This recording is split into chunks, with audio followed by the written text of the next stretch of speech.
फ़लस्तीन की आज़ादी का मिशन, यहूदियों को कदम कदम पर धूल चटाने वाला, अकेला ही आलम कुफ्र से टकराने का हौसला रखने वाला, पाक धरती का एक अजीम मुजाहिद। कुफ्र पर लावे की तरह बरसने वाले इस मुजाहिद की तवील दास्तान सुनने के लिए चैनल को सब्सक्राइब कीजिए और वीडियो को लाइक कीजिए।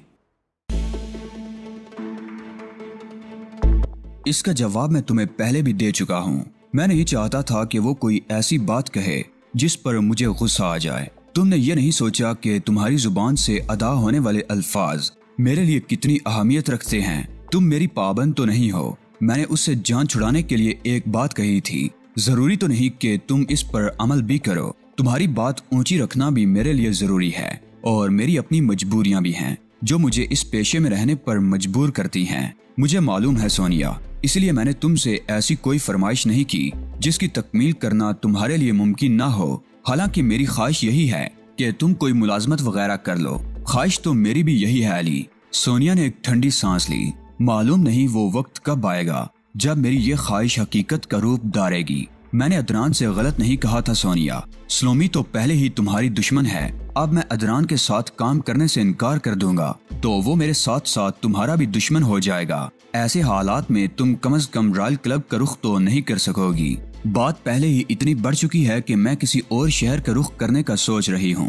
मुमकिन है मैं बगदाद चली जाऊँ। वहाँ आमदनी के मौके बहुत ज्यादा हैं। इस वक्त तो सिर्फ सोने की फिक्र करो। कल का दिन बहुत ज्यादा मसरूफ गुजरने का इम्कान है। अगले रोज सुबह 10 बजे मैं बसरा के सबसे शानदार होटल के एक स्वीट में नर्म और आरामदेह सोफे पर बैठा था। मैंने सुबह ही अदनान को फोन किया था और वो अपनी नींद को खैर बात कहकर यहाँ दौड़ा चलाया था। बसरा के सबसे शानदार होटल में ये स्वीट मुस्तकिल उसके नाम बुक रहा करता था। इस स्वीट में मुलाकात की तजवीज खुद अदनान ही ने पेश की थी। मुझे इस बात से बहुत दुख पहुँचा कि तुम चोरी की गाड़ी लिए घूम रहे हो। अदनान ने गुफ्तगू की इब्तदा की। वो मुझ पर अपनी मालूमात का रोब डालने की कोशिश कर रहा था। वो चोरी की गाड़ी नहीं है अदनान, बेकार खड़ी थी। मालिक बसरा में नहीं है। मैं तो उसे आर्जी तौर पर इस्तेमाल कर रहा हूँ और आर्जी तौर पर इस खाली बंगले में रिहाइश भी इख्तियार कर ली है। अदनान ने मुझे मजीद मरूब करने के लिए कहा।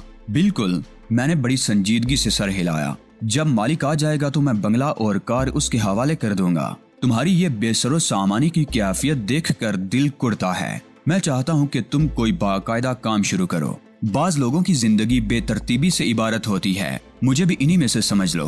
क्या तुम्हें इस बात का एहसास नहीं होता कि तुम खुद को जाया कर रहे हो? अदनान ने कहा।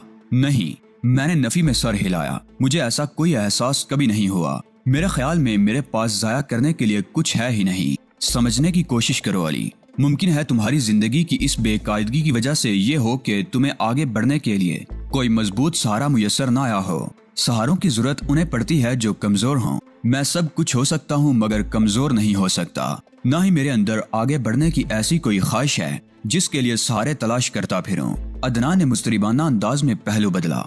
बड़े बड़े जराइम पेशा इस बात के मुतमन्नी रहते हैं कि उन्हें अदनान अब्बासी का सहारा मुयस्सर आ जाए और तुम मेरी पेशकश को मुस्तरद कर रहे हो। खुशकिस्मती तुम्हारे दरवाजे पर दस्तक दे रही है लेकिन तुमने अपने कान बंद कर रखे हैं। मेरे होंठों पर एक तंजिया सी मुस्कुराहट नमूदार हुई। मैं जराम पेशा होता तो मुमकिन है मेरी तमन्ना भी यही होती, लेकिन अफसोस के ऐसा नहीं है। अदनान के चेहरे के तासुरात बता रहे थे कि उसे गुस्सा आना शुरू हो गया है। तुम बिला इजाजत किसी और के घर में रह रहे हो, बगैर इजाजत किसी और की कार इस्तेमाल कर रहे हो। क्या ये जुर्म नहीं है? होगा, मैंने बेपरवाही से कहा। लेकिन किसी बेकार चीज को इस्तेमाल कर लेने में क्या हर्ज है? पुलिस ये नहीं देखती। अदनान का लहजा जहर आलूद हो गया। बगैर इजाजत किसी के घर में घुसने पर फर्दे जुर्म आयद कर दी जाती है। पुलिस को मालूम कैसे होगा कि मैं वहाँ बिला इजाजत मुकीम हूँ? मैंने कहा। और फिर अगर कोई खतरा सर पर आ ही गया तो मैं फरार हो जाऊंगा। मैं तुम्हें एक बार फिर अपनी ऑफर पर गौर करने की दावत देता हूँ। अदनान ने अपना गुस्सा दबाते हुए कहा। तुम्हारी ऑफर पर मैं इसलिए गौर नहीं कर सकता कि महकूमियत मेरे मिजाज से मेल नहीं खाती। अदनान उठकर दबीज कालीन पर टहलने लगा। मैं इत्मीनान से बैठा सामने रखी हुई चीजें उड़ा रहा था। अदनान टहलते टहलते रुका और मुझे घूरते हुए बोला, तुम्हें मेरे असर और रसूख का अंदाजा नहीं है? क्यों नहीं है? मैंने एक केला छीलते हुए बेपरवाही से कहा। तुमने खुद ही तो बताया था कि तुम हुक्मरान पार्टी के लिए लाजमी जरूरत की हैसियत रखते हो। तुमने अभी मेरी शख्सियत का एक ही रुख देखा है। तुम्हें ये नहीं मालूम कि मैं जिस काम का इरादा कर लूं उसे हर कीमत पर करके ही दम लेता हूँ। मुझे इसका भी अंदाजा है। मैंने एक केला खत्म करके दूसरे केले की तरफ हाथ बढ़ाया। तुम्हें मुझसे ये बात कहने की जरूरत नहीं थी। आज तक ऐसा नहीं हुआ कि मैंने नाकामी का मुंह देखा हो। अदनान रफ्ता रफ्ता आपे से बाहर हो रहा था, लेकिन मैं इस उसूल पर सख्ती से कारबंद रहता हूँ कि जो काम नरमी से हो रहा हो उसे नरमी से ही किया जाए। मैं समझता हूँ। मैंने इस बात में सर हिलाकर अंगूरों की प्लेट का रुख किया और मैं खुद भी इस उसूल पर अमल पैरा रहता हूँ। आदमी को कभी कभार हालात से समझौता भी कर लेना चाहिए। अदनान ने गुस्से से सुर्ख होते हुए कहा, हम दोनों के ख्यालात में हैरत अंगेज मुमासलत है। मैंने बड़े जोश से कहा, खुद मेरा ख्याल भी यही है कि आदमी को अपने रवैये में लचक रखनी चाहिए। अदनान ने मुझे बुरी तरह घूरा। मैं अपनी हरकतों से उसके इश्तियाल में इजाफा ही किए चला जा रहा था। ऐसे में अगर कोई मुझे देख लेता तो बिला तामुल पागल करार दे देता, मगर मैं उसे सबक देने के लिए मजबूर था। उसकी शख्सियत मुझे नफरत अंगेज लगी थी। उसकी हरकतें ओछी थी। इससे बेहतर तो सलोमी थी जो कम से कम अपने उसूलों से हटती तो नहीं थी। अदनान तो इंतहाई थर्ड क्लास आदमी था, और क्यों ना होता, उसका तो ताल्लुक ही निचले तबके से था। हालात ने उसे जमीन से आसमान पर पहुंचा दिया था, तो वो अपनी हैसियत भूल गया था। उसे उसकी औकात याद दिलाना बेहद जरूरी था। दौलत के साथ साथ असर और रसूख ने उसका दिमाग खराब कर दिया था। सोनिया के सिलसिले में उसने जो तर्ज अमल इख्तियार किया था, उसे सजा देने के लिए वही एक जवाब बहुत काफी था। उसके बाद उसने मुझे मुलाजमत की ऑफर करके गोया अपने ताबूत में आखिरी कील ठोंक ली थी। मुझे मुतासिर करने के लिए बहुत बोंडा तरीका इख्तियार किया था, ये देखने के बाद कि मैं उसके 6 आदमियों को तनहा जेर करके उस तक पहुंच गया हूँ। वो मुझसे हर तरह का ताउन करने पर आमादा हो गया था, जबकि उससे कबल वो मुझे जान से मार देने के दर पे था। गोया वो इस कबील से ताल्लुक रखता था जिसके नजदीक जीने का हक सिर्फ ताकतवर को हासिल होता है, कमजोर सिर्फ इसलिए होता है कि उसे महकूम बना लिया जाए। वो समझता था कि उसने मेरी सलाहियतों को पूरी तरह परख लिया है और ये उसकी बहुत बड़ी खाम ख्याली है। उसने कुछ भी नहीं देखा था। अगर उसकी खोपड़ी में तज्जिया करने वाला दिमाग होता तो वो समझ गया होता, मगर वहाँ तो दौलत और असर व रसूख का खुनास भरा हुआ था। उसे बड़ा जाम था, और जिस शख्स को जाम हो जाता है उसकी आंखों पर पर्दा पड़ जाता है, सामने की चीजें दिखाई नहीं देती। वो मेरे इत्मीनान और सुकून को कोई अहमियत नहीं दे रहा था। हालांकि उसे सोचना चाहिए था कि वो मेरे बारे में कुछ भी नहीं जानता। उसने अपने तौर पर मुझे एक जराइम पेशा शख्स तस्वुर कर लिया था। न सिर्फ फर्ज किया था बल्कि मुझ पर अपने हुस्नो इखलाक का रोब डालने की भी कोशिश की थी। मुझ पर वो शख्स अपने हुस्नो इखलाक का रोब डाल रहा था जो मुझे जान से मार देने की धमकी दे चुका था, और अब एक बार फिर मुझे ढके छुपे अल्फाज में धमकियां दे रहा था। मेरे मातहतों में इतनी जुर्रत नहीं है कि वो मेरे सामने जुबान चला सकें।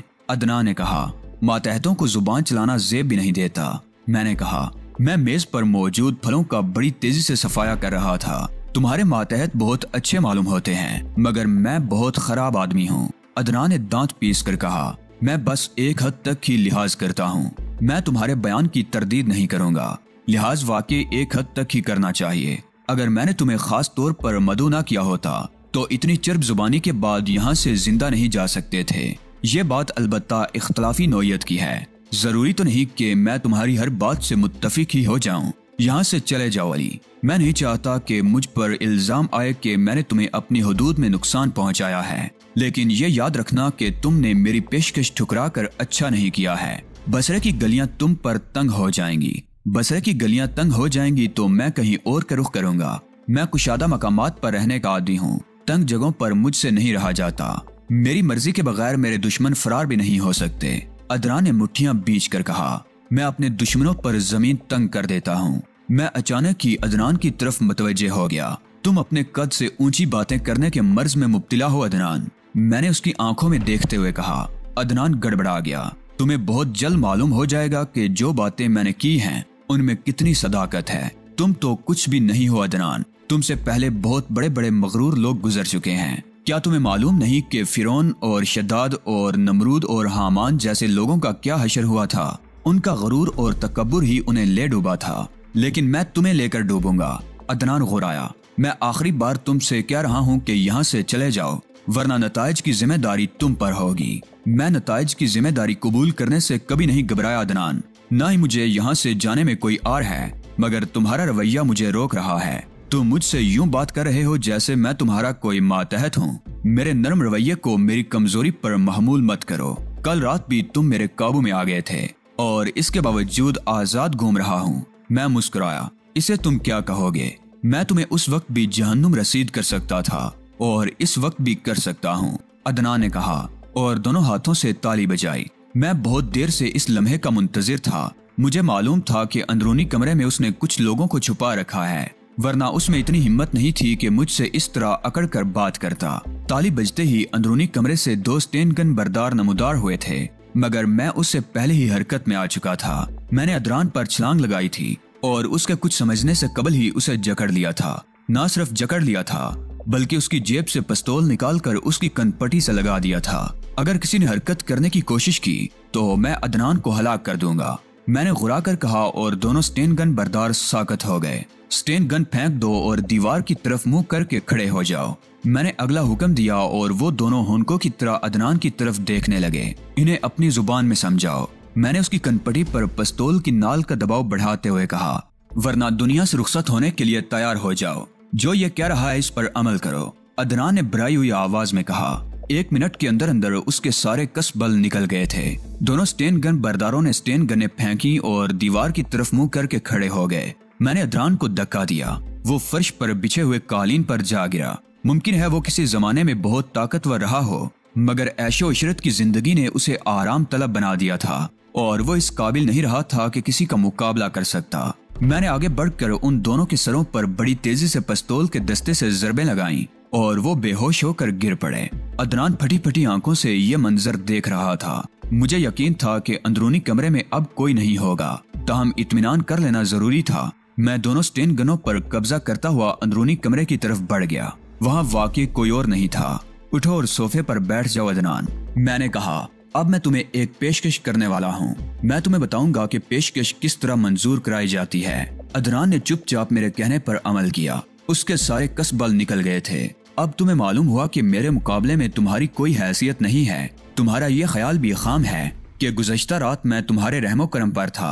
अदनान सिर्फ अपने खुश होंठों पर जुबान फेर कर रह गया। मुंह से वो अब भी कुछ नहीं बोला था। मैंने तुमसे कहा था कि तुम्हारी कोई हकीकत नहीं है। तुमसे बड़े बड़े लोग खाक का ढेर हो गए, मगर उस वक्त तुमने मेरी बात नहीं मानी। अब देख लो तुम कितने बेबस हो और किस तरह मेरे रहमो करम पर हो। बताओ मैं तुम्हारे साथ क्या सलूक करूं? मैंने पिस्तौल की नाल उसके गाल पर फेरी। मैं तुमसे सौदेबाजी करने के लिए तैयार हूं, अदनान ने हाँफते हुए कहा। उसकी रंगत जर्द पड़ गई थी और अगर मैं ये कहूं कि मैं सौदेबाजी के मूड में नहीं हूं तो मैंने जुमला अधूरा ही छोड़ दिया। मैं तुम्हें माला माल कर दूंगा। मुझे तुम्हारा हर मुतालिबा मंजूर है।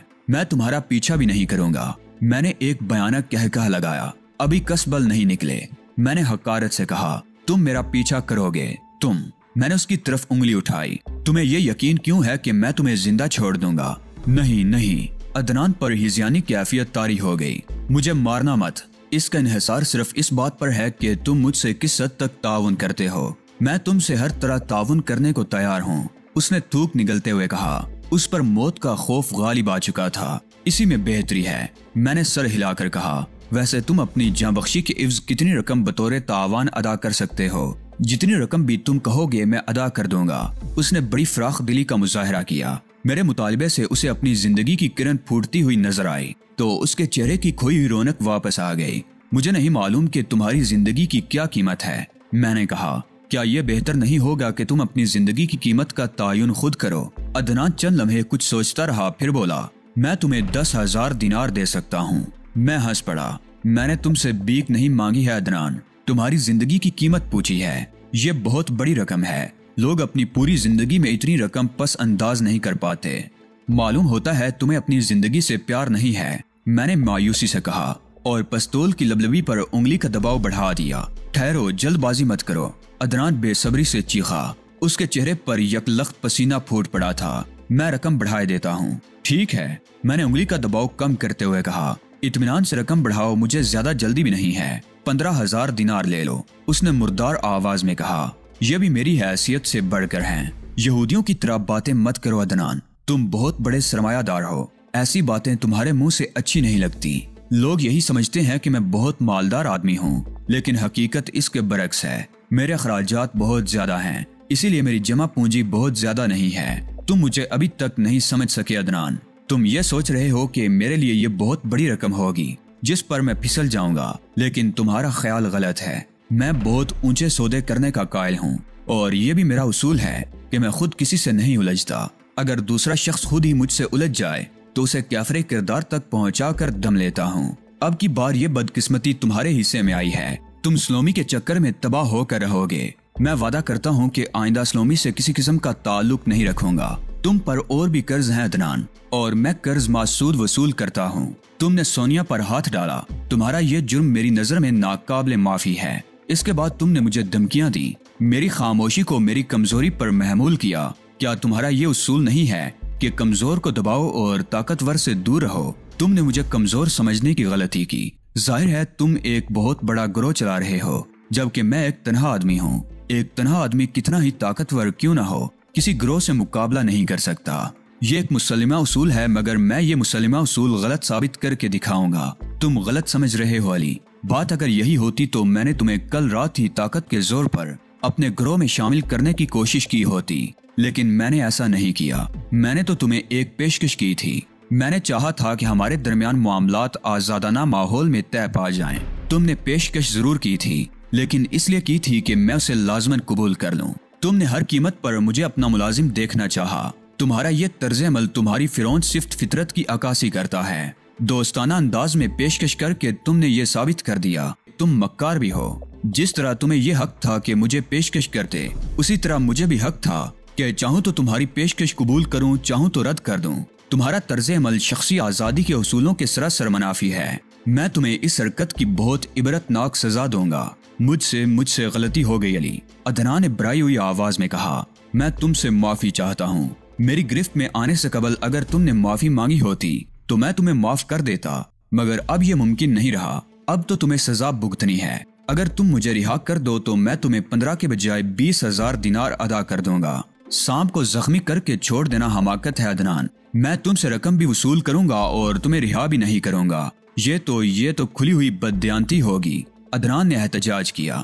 मैं तुम्हें रकम भी अदा करूं और तुम मुझे रिहा भी ना करो। जो भी सौदा होगा वो महज तुम्हारी जान बख्शी के इव्ज होगा। ये रिहाई बीच में कहां से आकूदी? इतनी बड़ी रकम कोई घर पर नहीं रखता। ज्यादा से ज्यादा 1,000-2,000 दिनार घर पर निकल आएंगे। बकिया रकम का इंतजाम तो मैं रिहा होने के बाद ही करूंगा। मेरे पास हर चीज का इलाज मौजूद है, मैंने मुस्कुरा कर कहा। और ये भी ख्याल रहे कि अभी तक मैंने इस रकम पर रजामंदी जाहिर भी नहीं की है। तुम धांधली कर रहे हो। मैंने पहले ही अपनी बसात से बढ़कर रकम अदा करने का वादा कर लिया है। मैंने कहा ना, मेरे पास हर चीज का इलाज मौजूद है। मैं मुस्कुराया। मुझे अंदाजा है कि तुम बहुत मोटी आसामी हो। तुम्हारे बहुत कारोबार हैं, कानूनी भी और गैर कानूनी भी। तुम मुझे उन सब की तफसील से आगाह करोगे। अदनान ने बहुत हाथ पैर चलाए, मगर मैंने उसे कारोबार की तफसीलात बताने पर मजबूर कर ही दिया। मगर मुझे यकीन था कि बेशतर तफसीलात उसने छुपा ली होंगी। सिर्फ वही तफसीलात बताई होंगी जो बहुत मशहूर होंगी। लेकिन जो कुछ भी उसने मुझे बताया था उसके मुताबिक भी वो करोड़ों की आसामी साबित होता था।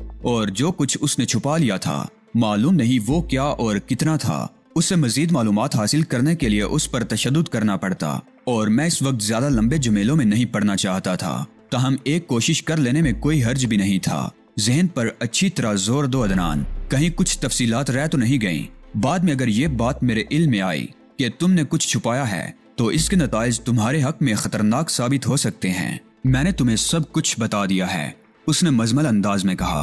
वो भी जो बहुत कम लोगों को मालूम है। मेरे कुछ कहने से पहले ही फोन की घंटी बजने लगी। अदनान ने उठने की कोशिश की, मगर मैंने पिस्तौल के इशारे से उसे बैठे रहने को कहा और आगे बढ़कर रिसीवर उठा लिया। हेलो, मैंने अदनान अब्बासी की आवाज में कहा। मैं अदनान बात कर रहा हूँ। मेरे मुंह से अपनी आवाज सुनकर अदनान की आंखें हैरत से फैल गईं। आपके कमरे में मिस्टर नॉर्मन शैलोफ मौजूद होंगे मिस्टर अदनान। दूसरी तरफ से उस शख्स की आवाज सुनाई दी जो पुरस्कार बनने की कोशिश कर रहा था। मेरे होंठ भींच गए। ये तो मुझे मालूम था कि उन लोगों ने इस कमरे तक मेरा ताक़ुब किया है, लेकिन ये मुझे मालूम नहीं था कि वो यहाँ इस कमरे में मुझे फोन करेंगे। हाँ, मौजूद हैं, मैंने पुरसुकून अंदाज में कहा। आपको उनसे क्या काम है? अगर आप उनसे बात करा सकें तो बड़ी मेहरबानी होगी। एक जरूरी बात करनी है। मैं रिसीवर उन्हें दे रहा हूँ, बात कर लीजिए, मैंने कहा। और फिर रिसीवर दूसरे हाथ में मुंतकिल करके कदरे तवक्कुफ के बाद आवाज बदल कर बोला, हेलो। ओह डियर नॉर्मन, माफ करना, तुम्हें ना वक्त जहमत देना पड़ गई। उम्मीद है तुम मेरी आवाज पहचान गए होगे। बिल्कुल पहचान गया हूँ, मैंने तंजिया लहजे में कहा। पर्दा नशीनों की आवाज में कुछ ज्यादा ही कशिश होती है। हम तुम्हें यह बताना चाहते हैं कि तुम हमारी आंखों में धूल झोंक कर फरार नहीं हो सकोगे। तुम इंतहाई अहमक और बेवकूफ हो, मैंने गुस्सीले लहजे में कहा। मैंने हमेशा दूसरों को पीछे हटने पर मजबूर किया है। हम हरगिज बेवकूफ नहीं हैं मिस्टर शैलोफ। और यह भी याद रखना कि चूंकि हम तुम में दिलचस्पी ले रहे हैं, इसलिए अदनान भी तुम्हें सरहद पार नहीं करा सकेगा। जरा वजाहत से बात करो, मैंने अदनान की तरफ देखते हुए कहा, जो उलझी हुई नजरों से मुझे देख रहा था। आर्थर के मरने के बाद तुम बेसहारा हो गए थे। तुम्हें मुल्क से बाहर निकलने के लिए कोई ना कोई सहारा तो दरकार था। तुमने बहुत सही आदमी का इंतखाब किया है, लेकिन हम पहले ही तुम्हारा सफाया कर देंगे।